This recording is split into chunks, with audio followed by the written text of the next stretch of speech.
ಚುನಾವಣೆಯಲ್ಲಿ ನಿಮ್ಮ ಕ್ಷೇತ್ರದಲ್ಲಿ ಅಲ್ಪಸಂಖ್ಯಾತ ಮುಖಂಡರು ಕೇಳಿದ್ರೆ ನೀವೇ ಬಿಟ್ಕೊಡ್ತೀವಿ? ಖಂಡಿತ ಬಿಟ್ಕೊಡ್ತೀನಿ ಸರ್. ಈಗ ಹಿಂದೆ ಹೇಳಿದ್ರೆ ನಾನು ಬಿಟ್ಕೊಡ್ತೀನಿ. ನಾನು ಹೇಳಿದ್ರೆ ನಾನು ಬಿಟ್ಕೊಡ್ತೀನಿ.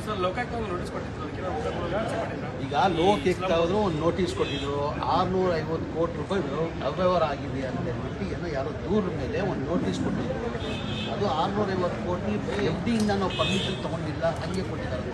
ಯಾರೂ ಹಂಗೆ ಕೊಡೋಕ್ಕೆ ಸಾಧ್ಯ ಆಗಲ್ಲ.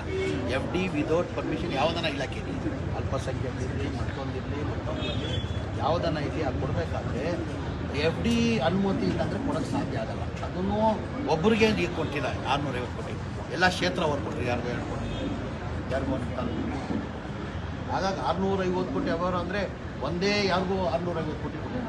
ಎಲ್ಲ ತಾಲೂಕಲ್ಲಿ 3 ಕೋಟಿಯಿಂದ ಹೇಳ್ಕೊಂಡು 5 ಕೋಟಿವರೆಗೂ ಎಲ್ಲರಿಗೂ ಕೊಟ್ಟಿದ್ವಿ. FD ಅಪ್ರೂವಲ್ ಅಂದರೆ ಯಾರಿಗೂ ಕೊಡೋಕ್ಕೆ ಸಾಧ್ಯ ಆಗಲ್ಲ. ಆ ನೋಟಿಸ್ ಕೊಟ್ಟಿದ್ದಾರೆ, ನೋಟಿಸ್ಗೆ ರಿಪ್ಲೈ ಕೊಡ್ತಾರೆ. ಸರ್ ಒಂದು ನಿಮಿಷ. ಹಿಂದೆ ಶಾಮನೂರವರ ಬಳಿಕ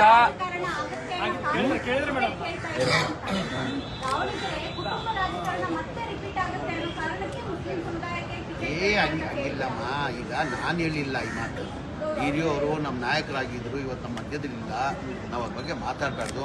ಅವ್ರು ಹೇಳಿದಂತ ಮಾತುಕತೆ ಆಗಿತ್ತು. ಅವ್ರು ಹೇಳಿರೋದು 2023 ಚುನಾವಣೆಯಲ್ಲಿ ನಾನು ಇದು ಕೊನೆಯ ಚುನಾವಣೆ, ಆವತ್ತಿಂದ ಅಲ್ಪಸಂಖ್ಯಾತರು ಕೇಳ್ಕೊಂಡೇ ಬರ್ತಾ ಇದ್ದಾರೆ. ಇವತ್ತೇನು ಮೊದಲೇ ಬಾರಿ ಕೇಳ್ತಾ ಇಲ್ಲ. ಅಲ್ಪಸಂಖ್ಯಾತರು ಬೈ ಎಲೆಕ್ಷನ್ ಬಂದಿದೆಯಾ ಅಂತ ಇವತ್ತು ಮೊದಲೇ ಬಾರಿ ಇಲ್ಲ.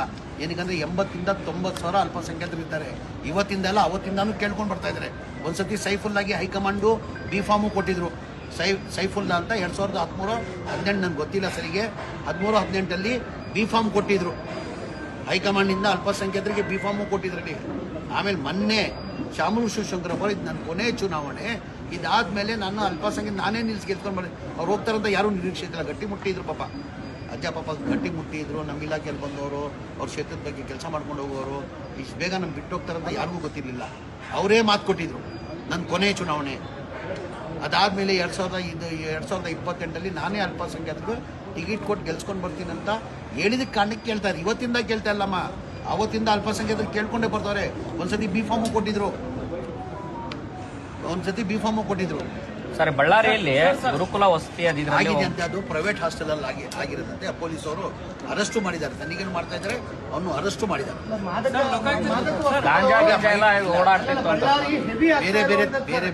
ಬೇರೆ ಬೇರೆ ತರ ಹೇಳ್ತಾ ಇದ್ದಾರೆ. ಒಬ್ರು ಡ್ರಗ್ ತಗೊಂಡಿದ್ದಾನೆ, ಗಾಂಜಾ ತಗೊಂಡಿದ್ದಾನೆ ಅಂತಾರೆ. ಒಬ್ರು ಇಲ್ಲ ಸ್ವಲ್ಪ ಮೆಂಟಲಿ ಡಿಸ್ಟರ್ಬ್ ಆಗಿದೆ ಅಂತಾರೆ. ಆ ಪೊಲೀಸರು ತನಿಖೆ ಮಾಡ್ತಾರೆ. ತನಿಖೆ ಇಲ್ಲ, ಈ ವಿಚಾರಕ್ಕೆ ಇನ್ನ ಸರಿ ಮಾಹಿತಿ ಬಂದಿಲ್ಲ. ಪೊಲೀಸರು ತನಿಖೆ ಮಾಡ್ತಾರೆ.